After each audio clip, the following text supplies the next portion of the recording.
We all know that wealth refers to the value of everything a person owns, less any debt they owe. But did you know that the 100 richest people in India have more wealth than 2/3 of the population? Of those, the richest 15 have more wealth than half the population of the country. Let's represent the population of India as 100 people, the poorest 90 in red, the richest 10 in green. Now let's see how India's total wealth, around 216 trillion rupees, is divided amongst its people. The top 10 have 3/4 of the total wealth. The bottom 90 are left with only a quarter. But you know what? This still does not tell the full story, because the bulk of the wealth of the top 10 actually belongs to the top 1. Now, how did this happen?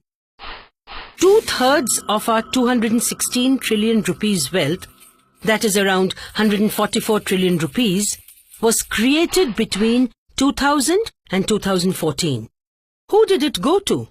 It turns out that the bottom 90% got only 1/5 of it.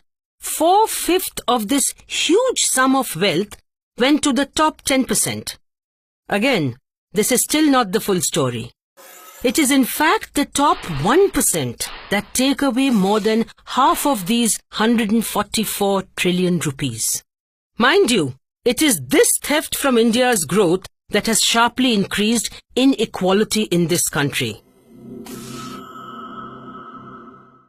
In the year 2000, the division of wealth across these groups was like you see here. They all had roughly 1/3 of India's wealth. But by 2014, the top 1%'s share had increased dramatically from 1/3 to 1/2, while the rest lost their share. Some economists argue that more money in the hands of the rich will trickle down to those below. But is it really the case? Consider the last 25 years. In 1991, 1/5 of world's hungry were Indians. 25 years later, in spite of great increase in wealth, India's share in global hunger has actually risen from 1/5 to 1/4. India has lost its fight against hunger. As a result, India now has one of the highest percentages of underweight children in the world. This is almost twice as much as the low-income countries.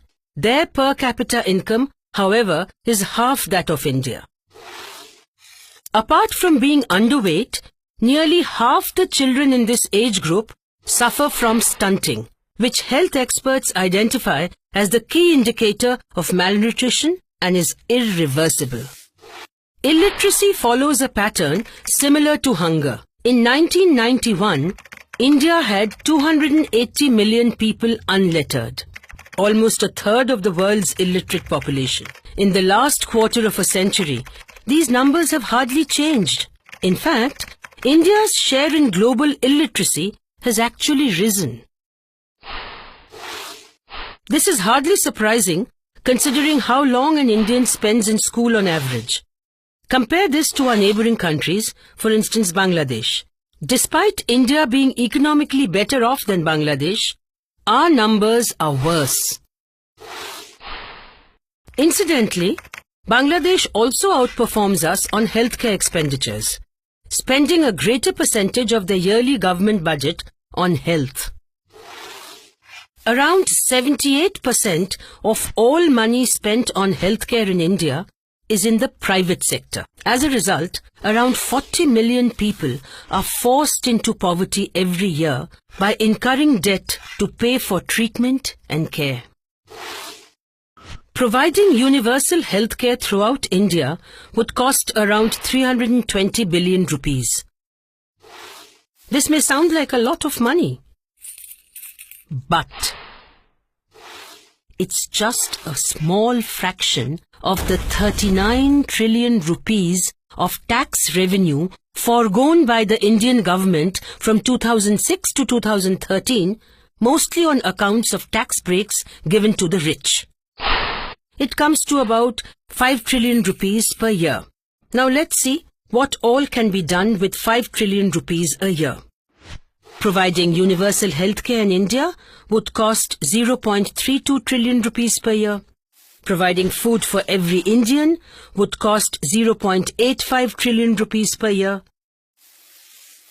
And ensuring elementary schooling to all children under 13 would cost 0.22 trillion rupees a year.